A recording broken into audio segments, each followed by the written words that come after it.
भगवान देवाधिदेव महादेव को जल चढ़ाते हैं। उसके 5 अलग अलग तरीके हैं। बहुत सावधानी से सुनना कथा, आपकी और हमारी जिंदगी की सार्थकता को सिद्ध करने वाली कथा। आज पंजाब की इस पवित्र भूमि पर अगर यह प्रसंग निकला है तो इसको आप अगर सुनेंगे तो आपका जीवन सार्थक होगा। शिव जी को 5 तरह से जल चढ़ाने का तरीका है।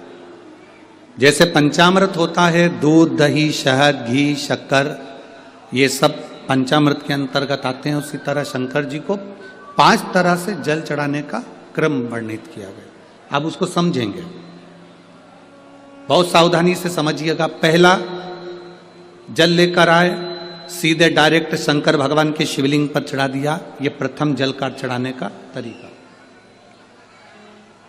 दूसरा, जहां से पानी बहकर जाता है, जहां से जल बहकर जा रहा है, उसके ठीक विपरीत जल उत्तर में जा रहा है, आप दक्षिण में खड़े होंगे और दक्षिण में खड़े होकर उत्तर की ओर मुख करेंगे और शिव जी को जल समर्पित करेंगे। यह रोग मुक्ति करने वाला है और हमारे रोग पर हमें विजय प्रदान करने वाला है। यह जल चढ़ाने का तरीका। एक, सीधे मंदिर में गए, लोटा भरकर जल उठाया, शिव जी को चढ़ा दिया। दूसरा, जल जहां से पानी बहता है, शिव जी का चढ़ा हुआ जल जहां से बहकर जाता है, उसके ठीक विपरीत में शिव जी का जल इधर जा रहा है तो तुम यहां खड़े हो, तुम यहां बैठो, यहां मत बैठना, यहां मत बैठना, इधर बैठो। अगर रोग का निवारण है तो यहां बैठकर। तीसरा, अशोक सुंदरी से जल चढ़ाते चढ़ाते शिवलिंग तक लेकर जाना और शंकर भगवान के शिवलिंग पर पूर्ण जल समर्पित करना। यह तीसरा तरीका। यह कार्य की सिद्धता के लिए। हम जब किसी से आस ना लगाकर परमात्मा से विनती करते हैं तो वो विनती करने का तरीका। तीसरा। चौथा, शिव जी पे चढ़ा हुआ जल 5 जगह पर समर्पित करना। गणेश जी, कार्तिकेय, अशोक सुंदरी, शिवलिंग और जलाधारी। ये चौथा क्रम है। जब जिस नारी का, जैसे एक पत्र है, देखिए,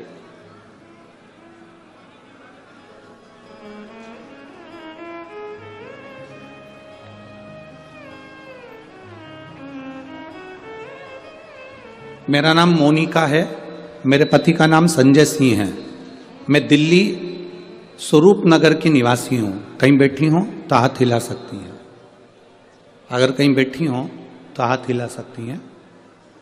मेरा नाम मोनिका है, मेरे पति का नाम संजय सिंह है। मैं दिल्ली स्वरूप नगर की निवासी हूँ। मेरा फ़ोन नंबर ये है। कहीं बैठी हैं? अच्छा, सीढ़ी पर है। ठीक है, आप हाथ हिला दीजिए। श्री शिवाय नमस्तुभ्यम। ठीक है, कैमरे वालों को दिख गया है ना? ठीक है। भोले बाबा की कृपा का मैं क्या वर्णन करूं गुरुदेव। आप जो जल चढ़ाने का तरीका वर्णित करते हो, अगर उसको नियम से धारण करने वाला व्यक्ति होता है तो बाबा सुनता जरूर है। गुरुदेव, 2013 में मेरी शादी हुई, मुझे संतान का सुख नहीं हुआ। 10 साल हो गए, औलाद नहीं हुई। दिल्ली का एक एक हॉस्पिटल जिसको हम दिखा सकते थे, अच्छे से अच्छा डॉक्टर जिससे हम जांच करा सकते थे, उसके अनुसार हमारे को संतान का सुख नहीं था।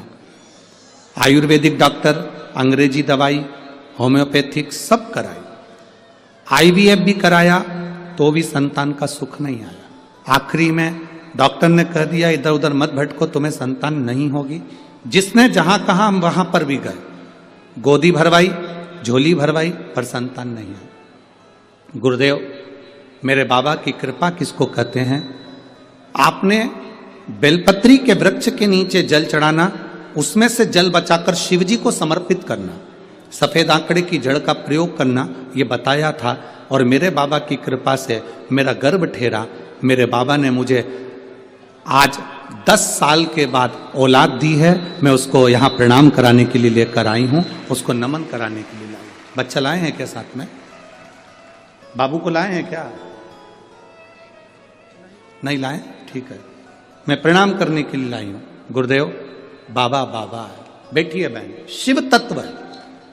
एक जल चढ़ाने का तरीका, शिव जी को हम जो जल चढ़ाते हैं उसका एक तरीका भी हमारी जिंदगी में अगर हमने उसको स्मरण में रख लिया तो हमारी कार्य की सिद्धता को सिद्ध कर देता, हमें सफलता की ओर लेकर चले जाता है।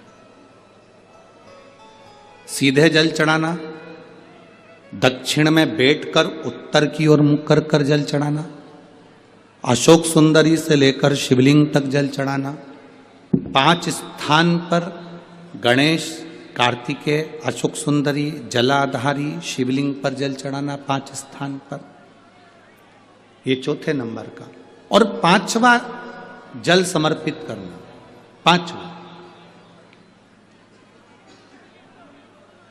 5वें नंबर का जल।